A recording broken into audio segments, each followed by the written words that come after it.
get focused on Rob. Rob and my wife Helena and I met in 1993 in Leicester, and we ran our church youth group together, which was a great, well, we started it and ran it together. And it feels pretty amazing that here we are, wow, 28 years later, and all three of us have got ordained. So that's the advantage of running a youth group in Leicester. You inevitably get ordained. Rob was doing his PhD at that point, and we were working. And then subsequently, we went to Oxford, where I went to Theological College, and Rob couldn't bear to be apart from us, so came and took up a job eventually as Fellow of Magdalen College, Professor in Biophysics in the Nuffield Department of Medicine, Director of the University Medical Science Grad School, and Director of Studies in Biochemistry. The lengths people go to follow the Whitakers. And then after he'd followed us to Oxford, we then left. So even that didn't work. But it's been a great privilege having a long-standing friendship with Rob, and admiring his science, and admiring his ministry as a priest, serving in the parish of Headington Quarry, Holy Trinity Headington Quarry in Oxford. And I think if you were to ask him, although he's got huge pedigree in the science world, I'm sure he would share that those things are of equal value. A book which Rob wrote, oh, that's going to be back to front for you all, which is absolutely amazing, Science and the Truthfulness of Beauty, meant that when the clergy started talking about running this Lent group and thinking about scientists and thinking about truth, and knowing Rob had written that, he seemed to be absolute perfect choice. So Rob, we're so thrilled that you've spent all this time traveling down to London along the busy M40. We really appreciate you slogging your guts out like this. So from your room in Oxford, can we give you a really big welcome, and we're looking forward to what you have to say to us about truth and science. Rob, over to you.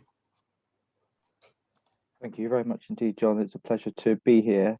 And I'm going to, thank you for the waves, and I'm going to, John, could you switch on screen sharing? Sorry.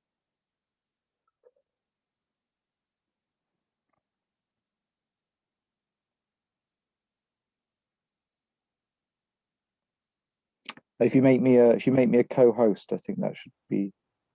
Brutus, can you either make Rob a co-host, or can you select allow multiple screen shares? One or the other will allow Rob to screen share.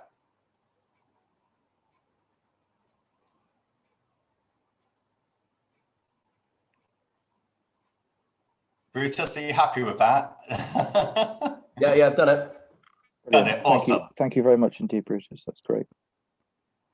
That's brilliant. Thank you.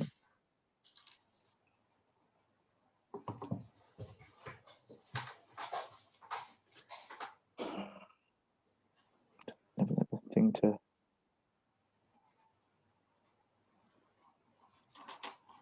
Okay.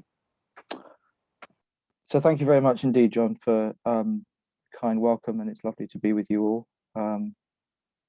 And as John says, I'm going to talk about truth in science, and I suppose the first question to ask really is, is there truth in science? And I'm going to want to explore a little bit about what can show us that there is truth in science. And I think one thing to be first of all aware is that truth in science is contingent. And I want to first of all talk about some aspects of the language we use. So talking about scientific discoveries isn't necessarily about talking about things that are true in the sense of completely accurate descriptions of how things actually are in themselves, but it is talking truthfully about the world in which we live on the basis of the ways in which we can study it. And I find language around truthfulness very helpful, because it does not claim complete understanding. Truthfulness talks about understanding that is good enough, the best we can do for now, given what we can know. And I will talk about how there is truth in science, but that truth is contingent. It depends on the way in which questions can be framed, and in a related way, it depends on the way in which experiments can be done. And therefore, there are boundaries to what any scientific study can say. An obvious example I thought to draw on here is the continuing value of both classical and quantum mechanical understandings of the nature of things. So in classical mechanics, as you will know, that we associate with Isaac Newton and others, objects can have a precisely determined position, like an apple in a tree and the same apple when it's fallen to the ground. And they can have any given energy. You can throw a ball as hard as you like. But in quantum mechanics that we associate with Erwin Schrödinger and Werner Heisenberg and others, that is not the case. Energy comes in packets or quanta. So objects cannot have any energy, only one of a set of energy levels. And no object ultimately can have a completely precisely determined position. Now, it's obvious to us all that quantum mechanics doesn't display itself openly in what you could call the world of medium-sized objects, the world in which we live. I am here in Oxford, sitting at my desk. You are all where you are. Each of us is physically in one place. But at the same time, we know that quantum mechanics is a fundamentally real aspect of our world. It is truthful. There are techniques that first-year undergraduates get to use in lab practicals, which ultimately do depend on a quantum mechanical understanding of things. They don't need to know that, of course, but it is fun to point it out to them. There are other techniques they use which don't need anything like quantum mechanics to be understood. They work within a simple and classical view of the world. There are techniques that experts in different areas of science will use. X-ray crystallography and electron microscopy would be examples, and they're the kinds of techniques that I and many of my colleagues use.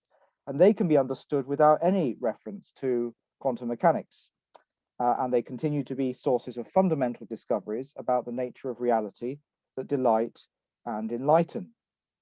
So my colleagues have been using these techniques to find out the different ways in which antibodies bind to SARS-CoV-2, the COVID-19 virus. And so this is from one of their recent papers, and we can see some of the data they show in that paper here. This can help in vaccine design because it can help us to get an understanding of the different immune responses that occur to infection. What you can see in this picture is you can see down below here, where my cursor is moving now, at the bottom of each image is a bit of an antibody from a convalescent patient with SARS-CoV-2 infection with COVID-19. And then here is the structure of the receptor binding domain of the virus itself, which has been stabilized by another bit of protein here they've added. And so this tells you precisely how it is that this bit of the SARS virus interacts with this antibody. And here's a different view. And one of the things it tells us is that this interaction is far away from where the receptor binds to the protein on our cells, ACE2, that the virus recognizes. So this tells us something about how this antibody binds to the virus from the plasma of a convalescent patient. And the kind of detail they can give is shown here. If you look above, these are pictures of models of the atoms with the viral protein up here in gray, and the antibody from the convalescent patient down here in pink and blue, two different regions from that. And we can map very precisely the interactions that are happening. So that's the kind of information we can use, and it helps us to understand, as I say, how we can develop better vaccines against viruses like COVID-2. And they've been using these kinds of techniques that give snapshots of atomic structures of interactions involved in this infection that has been has caused such devastating effects on the whole world and on all our lives. They've been using these kinds of techniques too to hunt for drug molecules to use against SARS-CoV-2 and coronaviruses like it. But there are techniques that the same kinds of experts who want to take snapshots of molecules, the same kinds of experts can use too, and like nuclear magnetic resonance, which is the cousin of the clinical method magnetic resonance imaging, or MRI, that are fundamentally quantum mechanical in origin. And the techniques like that cannot be really understood without the quantum worldview. Classical mechanics then isn't wrong, it's just limited, but it's still useful and it's truthful in the right setting. And that includes almost all of our everyday lives and many techniques that colleagues and I use. Quantum mechanics isn't true exactly either, but it is truthful. There are aspects of it that fox us, but it works and it keeps on working. It can tell us the truth as far as we can understand it. And in fact, one of the things that makes it so powerful is that it can go beyond what we can understand, which is a sign of a really strong theoretical framework. Many of you will be aware of the Nobel Prize winning physicist Richard Feynman, who famously said several things that make this kind of point. In one form, he said, I think I can safely say that nobody understands quantum mechanics. And in another, if you think you understand quantum mechanics, you don't understand quantum mechanics. And he is referencing the way in which the quantum theory goes beyond itself, tells us things we can't really understand, but can think of ways to test. And it is certainly true that a quantum mechanical understanding underpins much modern practical science. So does seeing things that way make a difference in ways that we can experience for ourselves?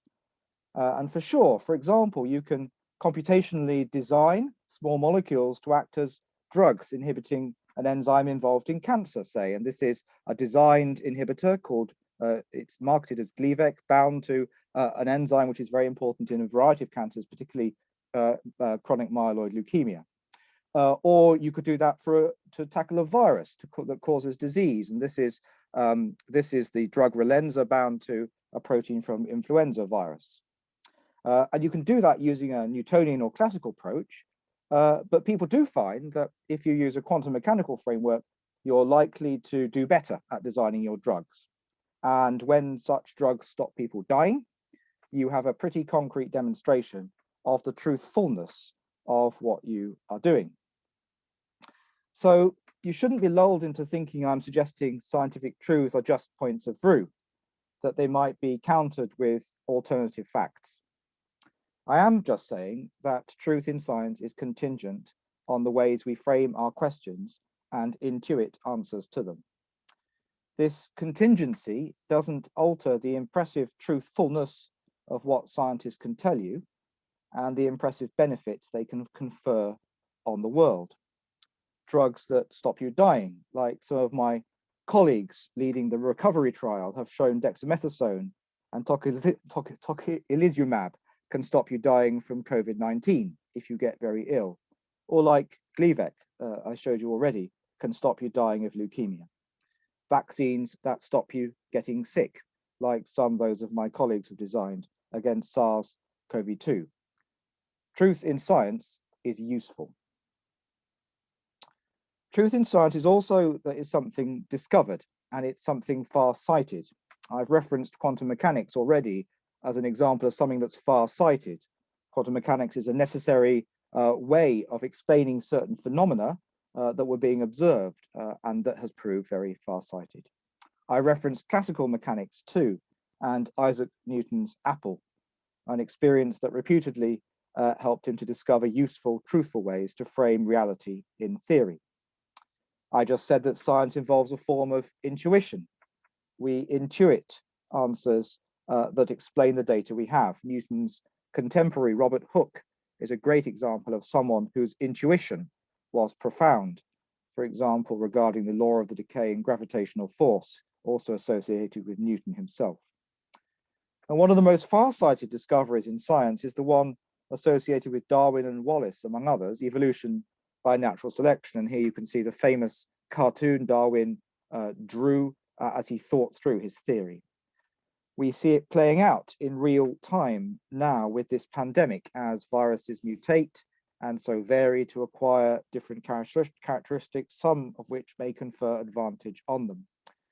And as our immune systems also are stimulated by a vaccine to select specificity that protects us from infection or disease. So our immune systems themselves use a form of natural selection to give us immunity against infection. In a timely way, the Channel 4 drama, It's a Sin, has just reminded us of how things were with HIV and AIDS in the 1980s and early 1990s. The greater capacity of HIV to vary and to adapt is the key reason why there is no effective vaccine for it as of yet. The lesser diversity seen in SARS-CoV-2, why there are already several effective vaccines to protect us from it. On which point, one of the first studies that my colleague David Stewart and his team did on SARS-2 concerned an antibody from a SARS-1 patient, so from the 2003 SARS, that also neutralizes SARS-2, a virus that emerged 16 years later.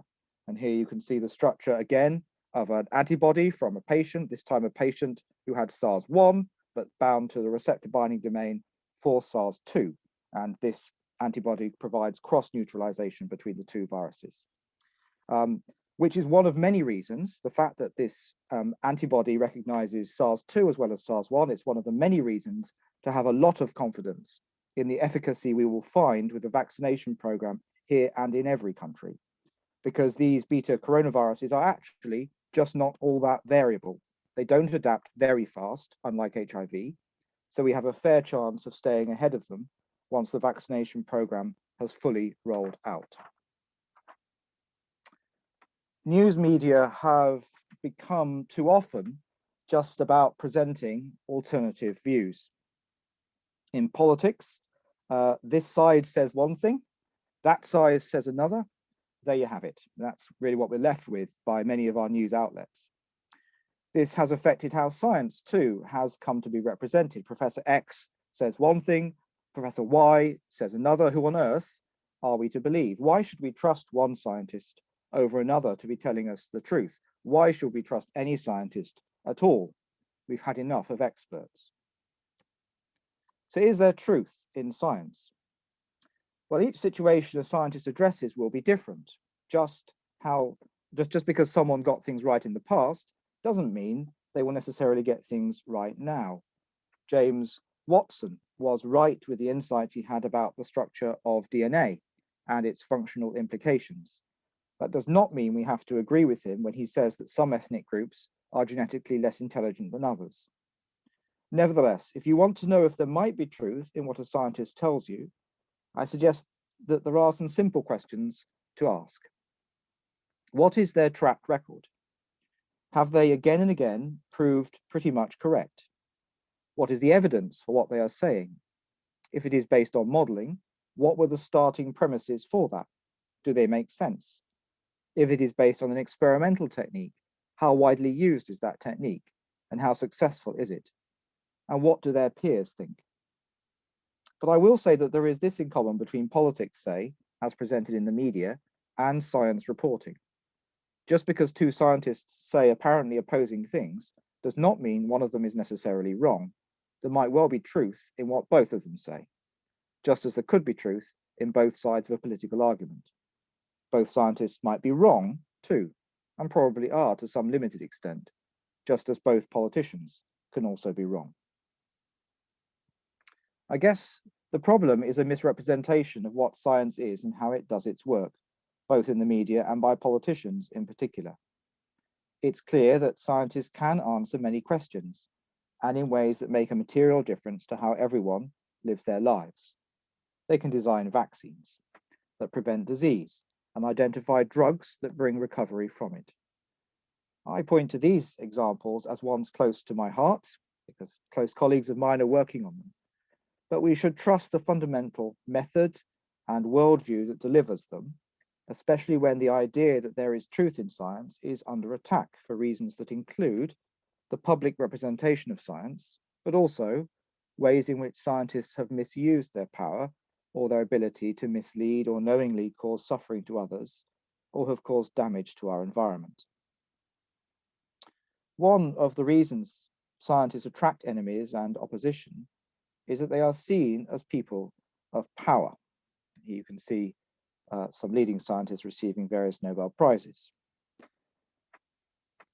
and sometimes present themselves as such, though almost always the reality is different and more complex. And in fact, I chose these pictures because I know the backstories of some of the people. I know one of the people in these images, and they're not particularly egotistical people at all, and rather delightful and modest and humble in their approach to things. They just love the science they do.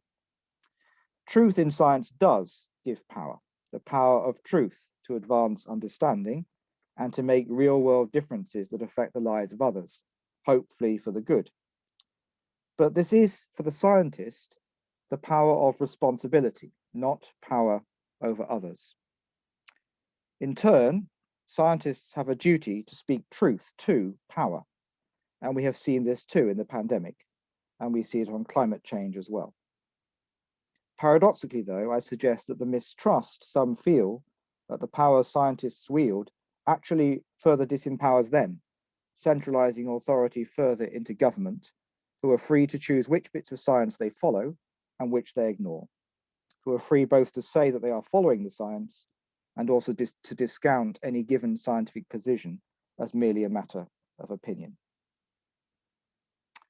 For the scientist, though, truth in science doesn't feel like it's a matter of opinion. For the scientist, the truth is something you see. You are trying to make sense of some data and the truth swims into view, or you achieve a result which in a flash tells you, shows you what the truth is. You learn to recognize something plausible in the data from a specific technique, and equally, you learn what looks unlikely to be useful data. You have statistical tools too, to assess whether you are right to put your trust in a data set, and to tell you if you need to collect more information before you can really draw a conclusion. A good analogy for what happens when you see truth in your data as a scientist, when things suddenly make sense for you in your scientific study, is that it is like when you see something that is beautiful. When we see or hear or read something beautiful, we feel physically drawn to it. We are made glad by it. It excites us. It could be anything. It could be a natural environment. It could be a painting or a sculpture or a piece of music or a poem or a novel or another person. In this sense, truth in science is compelling. Truth in science is, for the scientist, beautiful, but not in a distant sort of way, in a way that is very personal, because the appreciation of beauty fundamentally is.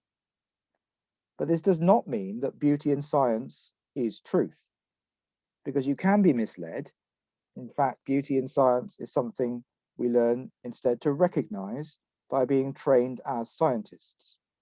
The objective skills we gain, the discipline we exercise, the statistical power we require, the understanding of the mechanical workings of things we develop, teach us to find beauty. And surely there is something profound in that realization. Because what it suggests is that beyond the objective and the repeatable that everybody would associate with science is something personal. That science is not a way to separate ourselves from our feelings and our physical nature as creatures, but something that can put us more closely in touch with ourselves. And for me as a Christian, that can help to put me more closely in touch with my God. I found Joseph Pieper helpful in understanding how my feelings as a scientist and the other aspects of my experience of creation and in my life go together. And Pieper says this about the way in which we experience beauty in our lives. When we find something we see good, glorious, wonderful, a tree, the structure of a diatom seen under the microscope, above all, of course, a human face, a friend, one's partner for the whole of life, but also one's own existence in the world. When we see something good, I say, when we love something lovable, we might become aware of our actually taking up and continuing that universal approval of the creation by which all that has been created is loved by God and is therefore good. And there is something transcendent about our experience of beauty, no less in science than in any other aspect of our lives. In his book, The Experience of God, David Bentley Hart talks of the way in which experience of the beautiful is uniquely poignant, he says, because it brings together the ecstatic nature of our consciousness, the fact that we are drawn outside ourselves by our consciousness, that we are most conscious when we are unaware of ourselves in a sense and drawn away from ourselves to engage with something that we're delighting in. So it's the bringing together that ecstatic nature of our consciousness and the gratuity of existence, the fact that we are placed here through no power of our own, that we have by grace at all. It's only by grace that we're here at all. And having made that point, that there's this poignancy about the way in which our experience of the beautiful brings together the ecstatic nature of our consciousness and the gratuity of existence, he then says, to see the world with the eyes of innocence, and so to see it pervaded by a numinous glory, is to see things as they truly are. and to recognize creation as the mirror of God's infinite beauty. The effect within us of beauty's transcendence is quite undeniably real. It informs all of rational consciousness as an ideal horizon, toward which the mind is habitually drawn, and apart from which the mind would not be open to the world in the ways it is. So the objective truth about science is that when we see it, it paradoxically affirms something altogether more subjective and personal, the truth about ourselves and the value, the real value of our feelings and our ideals. So it's been lovely to be with you this evening. I hope that was some helpful thoughts. And of course, I'm happy to have questions now and to discuss. Thank you. Rob, thank you. That's been an absolutely stunning lecture, both the visuals and the experience you're going through at the university at this time, and what your colleagues are doing with the COVID vaccination, and the place of faith within it. It's been really, really stimulating. Thank you. I'm sure there's going to be questions. As I said, it's quite hard for me to spot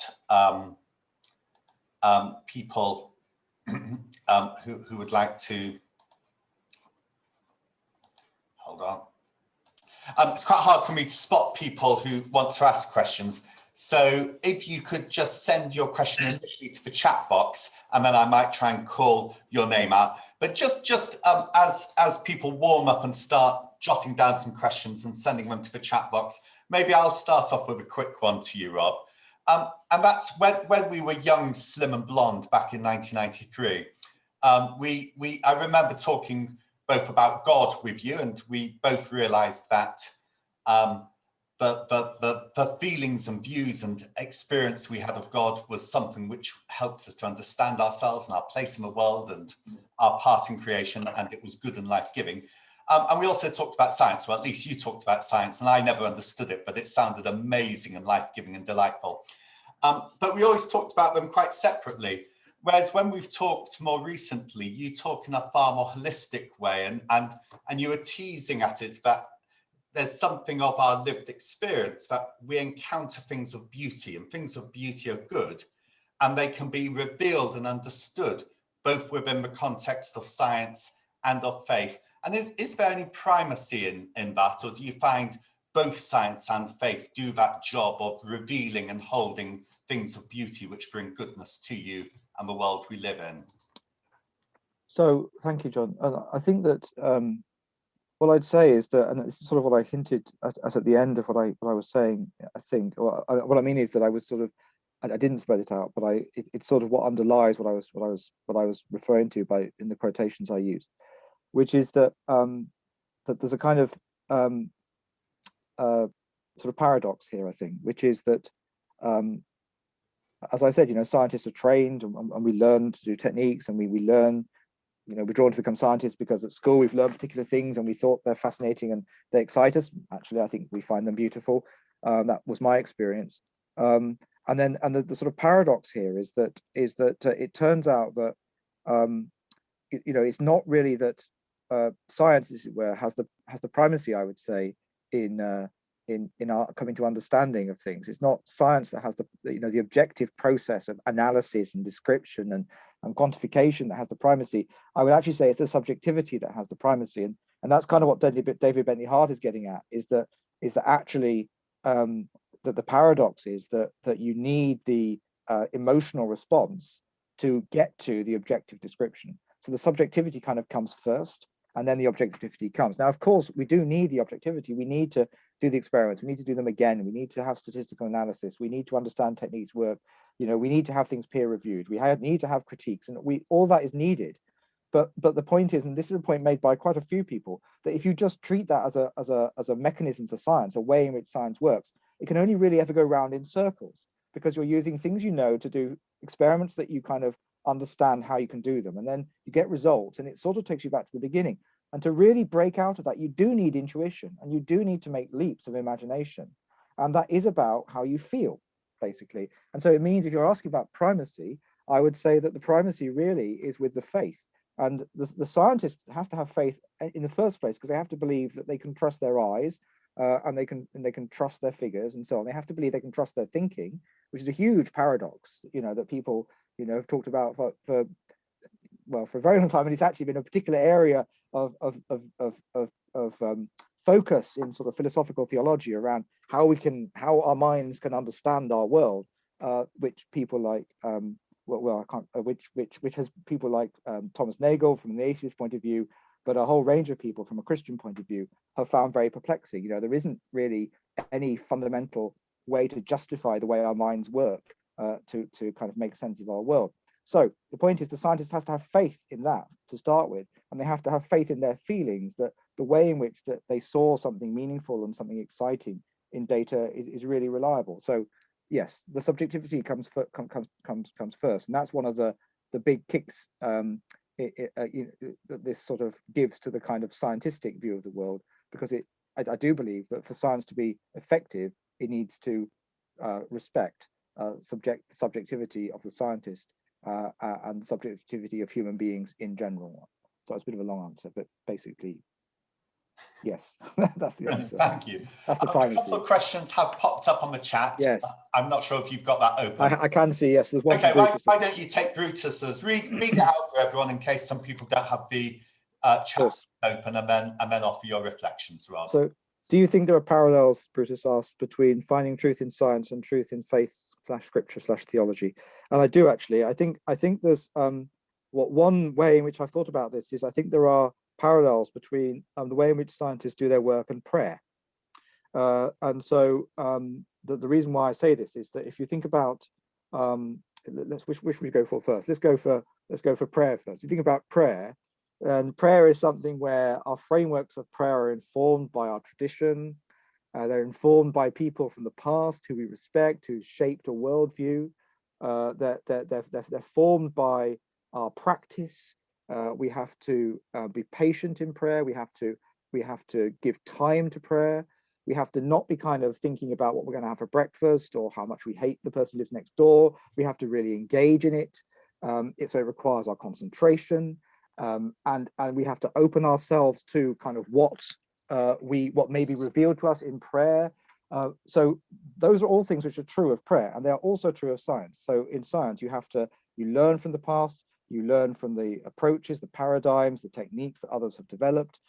You have to give your time to it. You have to trust others in what they are telling you. Of course, you test them and you want to hear the evidence, but you have to trust them, and so on. So I think that there are some interesting parallels between how we pray and how we do science.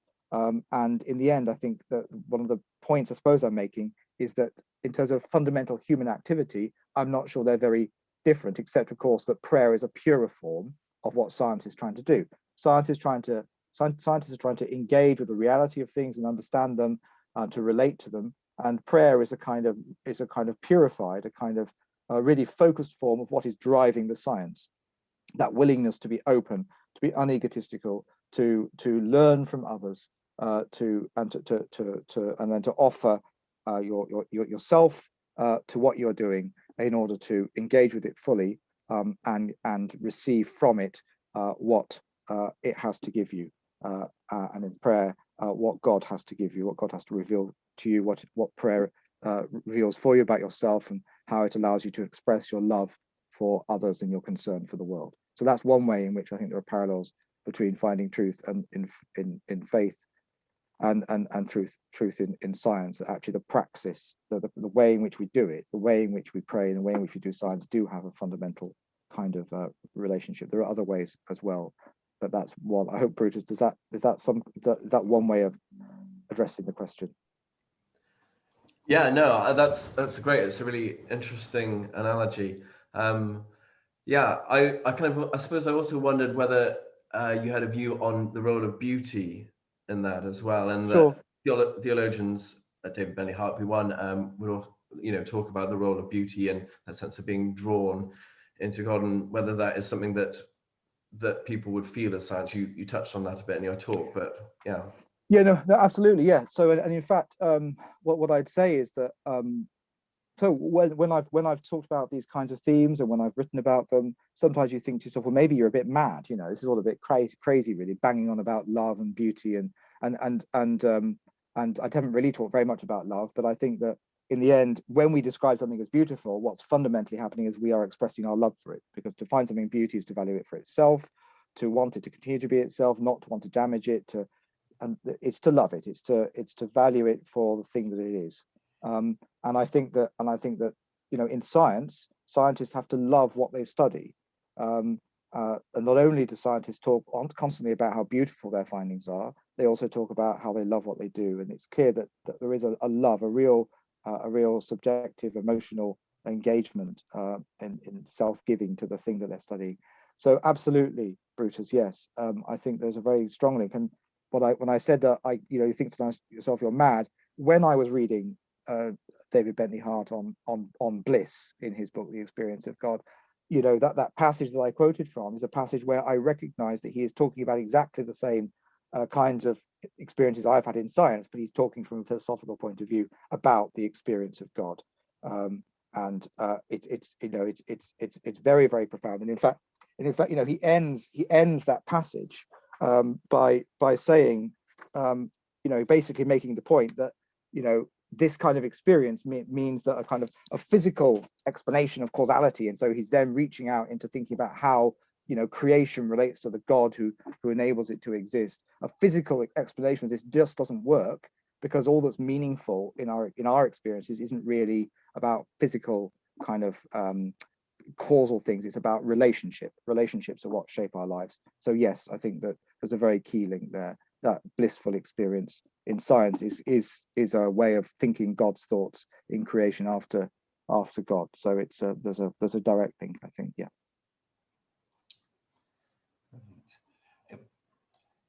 Let me read out Michael Harrison's question, just to give your voice a break for 20 seconds. Not a no.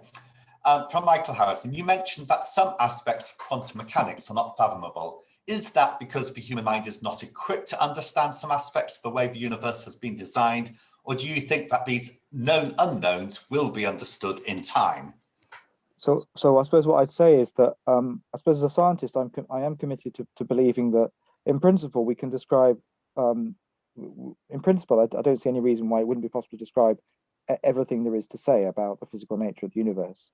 I'm not sure we ever will, because our minds clearly are amazing things, but they are clearly limited, and there are things we find it very difficult to understand, and there are theories that people much cleverer than me who work in physics and things work with that nobody can really kind of describe in a real world sense, but which are mathematically necessary, you know, from some points of view to describe reality, like string theory. So that my position is really that that I think we have to accept that in principle we might know everything, but I also think that in principle we have to realize that doesn't mean we could describe why anything exists and not nothing. So I think that the sort of question about creation is separate from the question about how things work. How things work is a practical thing about how things are, but why there's anything to work at all is a different question. It really is, I think. And it doesn't always feel a different question, but I found myself that really living with that question, it becomes more and more of a real question. Things just do not have to exist, and nothing actually has to exist. And I think that as I say, we won't necessarily know everything because we have limited mental capacity. But I don't think we should write off understanding everything because I think as a scientist, I need to be committed to that, because that's the physical nature of things, and God has enabled us to live as free creatures who have the freedom to interrogate the nature of the world. But I don't think it would explain the existence of creation. And I think that's why, for me, relationship is core to what it means to be a human being, because relationships are fundamentally non-physical. They're not subject to scientific analysis. Relationships with other human beings, our relationship to God. These are the things which fundamentally define us as humans, and these are not physical things. What one thing is to say that on the human mind, you know, whether we will ever understand how the human mind works again is really genuinely unclear. I mean, people don't really understand how the brain works or the mind works. They are trying to, and they can understand some aspects of it. And in practical ways, that can be harnessed in word recognition and so on, and prosthetic devices. But actually, to understand consciousness is something that we're very, very, very far from. But what I'll just say is, I think a lot of the conversations about how the brain works and what consciousness is almost sort of miss the point. I don't think it's all that interesting to know how I can it's not all that interesting to ask why it is that I know I'm sitting in this chair. I think it's more interesting to know what is going on when I am engaged with the sunset, or looking, or I'm in presence of somebody that I love, or I'm engaged in looking at a work of art, or I'm engaged in my science. That kind of decentered experience, that ecstatic experience, going out from ourselves, is, I think, far more interesting as a human experience. And I actually think it's what makes the human life worth living, is that unthinking, unself-conscious engagement with our experiences. Thank you. We've got 2 more great questions up on the chat, and then probably there would be a maximum of 1 more to come on, or it might be we can just deal with these 2. So Rosemary asks a really interesting question about language. And might science be seen as just one means or one language by which we describe what we are experiencing, just as a naturalist or a poet would describe kestrel flying using their particular language as a naturalist and a poet? So is science just another language to describe human experience? Yes, I think it is. Yeah, I think it's a way of describing human experience that proves, as we said, useful, and which we can harness to design vaccines and drugs and what have you. But I think it is an experience, and sorry, a way of describing human experience which is just different. And I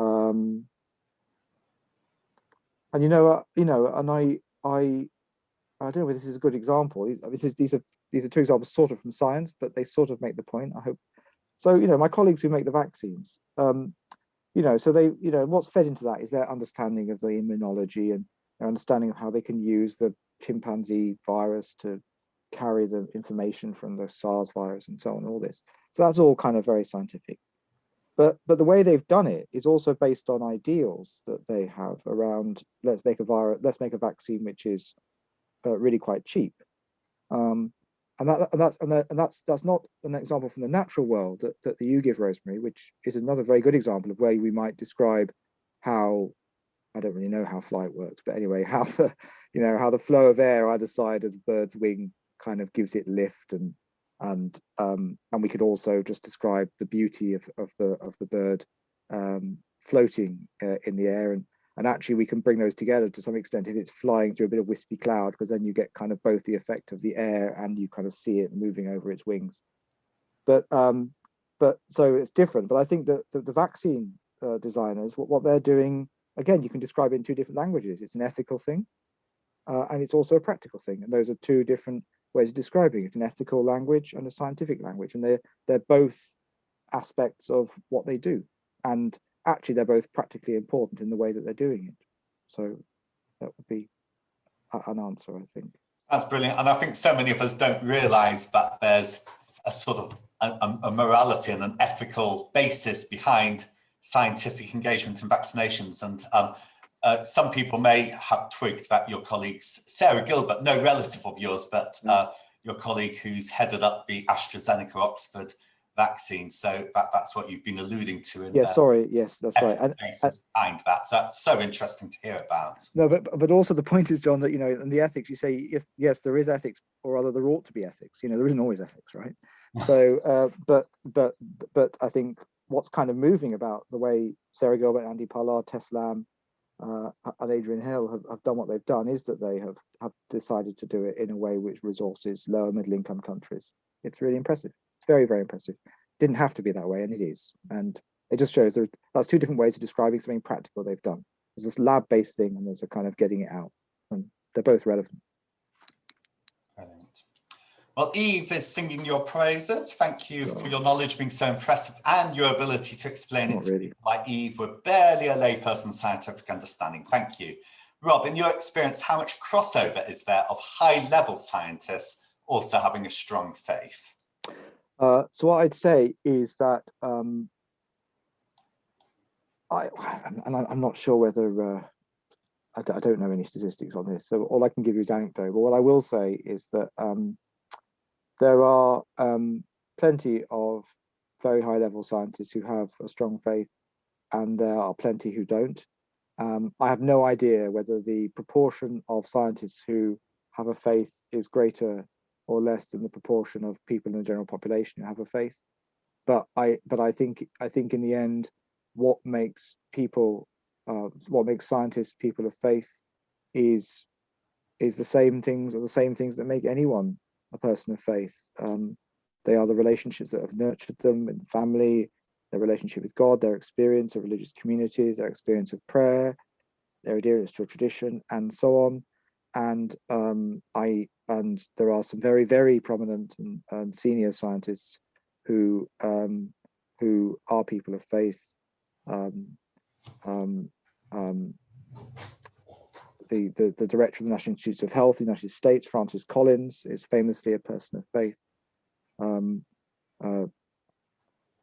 There's many people who are people of faith and who are leading scientists, and also there are quite a few scientists who are not necessarily, they're not necessarily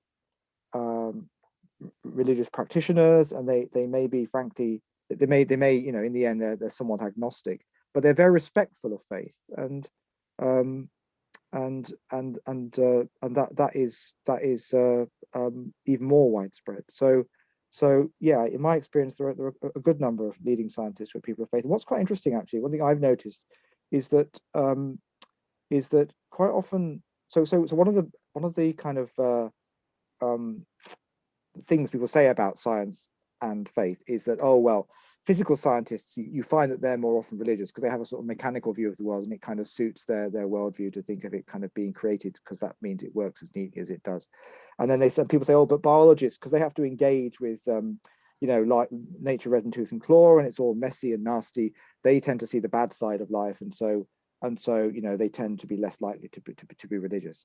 And in my experience, well, I don't know whether that's true. What I do know is that medics who engage with the really messy side of life, in my experience, quite a lot of them actually seem to have an interest in faith, or are respectful of faith at least, but quite a few have quite a significant interest in faith. So I think faith is something that's, for scientists, is by and large something private, and few of them make something public of it, as Francis Collins has actually, and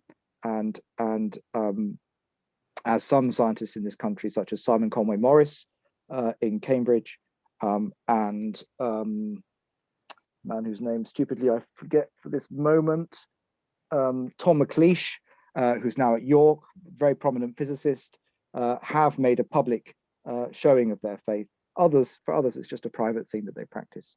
But I don't think there's a particular divide between whether you can be a leading scientist and whether you can have a faith. I think it's just a personal thing.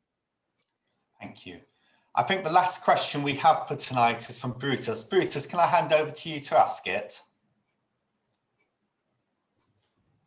Sure. I was just thinking, authority is like very much a key thing, has been for the last year, but probably even longer. And I occasionally hear like the Jeremy Vine show or whatever, and like you get all these people who are clearly like the sort of anti-vaxxer movement, all that sort of stuff, and it's clear that we're, as a society, much less trusting of experts. But at the same time, there is a very reasonable side to that, as we understand very much more how power affects society, diversity, and all those things. And I just wonder if you could say something about how the scientific world is sort of adapting to that, and whether it's affected it, whether it sort of affects how you work. Thanks, Brutus. That's very interesting. I think one thing it's done is that it has made scientists, and this is a good thing, it's made scientists more aware of the need to communicate clearly and honestly what they're doing, to be very, very straightforward and clear in their in how things are going with a particular study, if there's a particular media interest. So again, you want to take the example of, say, things like the vaccine trials and the recovery trial, which is the trial which has identified tocilizumab and dexamethasone, that's led by Peter Horby and Martin Farrell here at Oxford. They have been quite open, and what's been interesting actually is that in being open, sometimes the media has kind of reacted badly. Oh well, those results aren't looking so good, or this turns out not or this it's this percentage efficacy, or so on. And what's good, I think, what's good, I think, is that scientists just continue being open, really transparent. And I think that this is to some extent, Brutus, a response to the perceived need to level with people. But also I think that the quality of the science and the value of it will be seen in the end. So, if we think about the AstraZeneca Oxford vaccine, there is an issue in Europe around confidence in that vaccine. But in the end, that's really sad that there is an issue. In the end, it doesn't matter in the end. It does matter if that limits their vaccine supply. It doesn't matter in the sense that all that matters in the end is whether the thing works or not. Data from Scotland suggests very clearly that it does. And so, I think what I'm saying is that I think it behoves scientists in this world in which authority is rightly being questioned to be more open about what they're doing. The risk of that is that it exposes them to sort of potentially easy criticism, but at the same time, that if their work really is good, that easy criticism is something they just have to weather, because in the end, things will turn out, they will either turn out to have done something useful or they won't. So I think it is increasing, as I say, the feeling that scientists should be open about their data and what they're doing. And I think that is a very good thing. The one other thing I'd say is I would really hope that it would increase the sense of humility among scientists, because I think one of the reasons why, a key reason why authority is so mistrusted is that it's seen to be wielded by people who are somehow, are displaying an egotistical and very sort of a very sort of a very unhumble approach to the way they operate. And I think that humility, honesty, explaining things patiently, I think that humility in general in science is something that could help to build confidence again. Just as, if I may say, humility in the church is the key to finding a way to communicate with our neighbours who may be intrigued or may not be intrigued, may feel antagonism towards us. But I think humility in service of them is always the way to win them over, or to show them that we have something of value within the church. Whoa.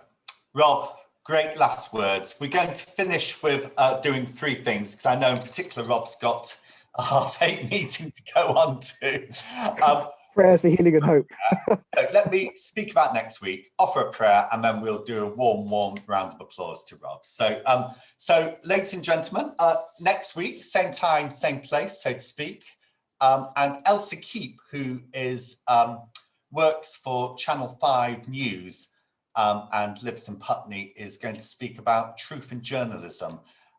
It was sparked off by a fascinating conversation I had with her for a few weeks ago, where she wondered aloud about the appropriateness of media outlets having long broadcasting of government press conferences without necessarily much rebuttal or questioning or alternative views. And that brought up some really interesting questions of the role of media to uncover, discover, and protect truth. So that's going to be next week with Elsa Keith. Let's pray, and then we'll give our thank you to Rob.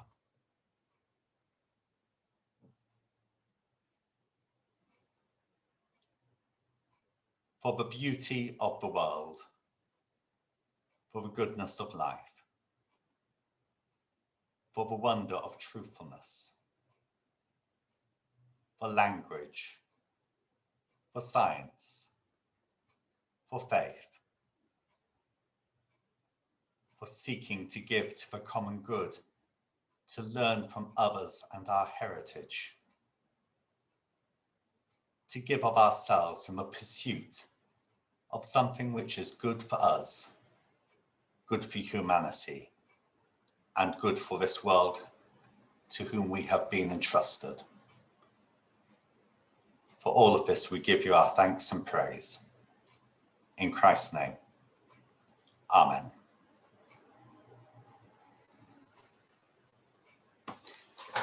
Let's take off our mute and give a really warm round of applause and a huge thank you to you, Rob, for an absolutely stunning session. You've set a high bar for our Lent course, and we really appreciate that. Many, many thanks.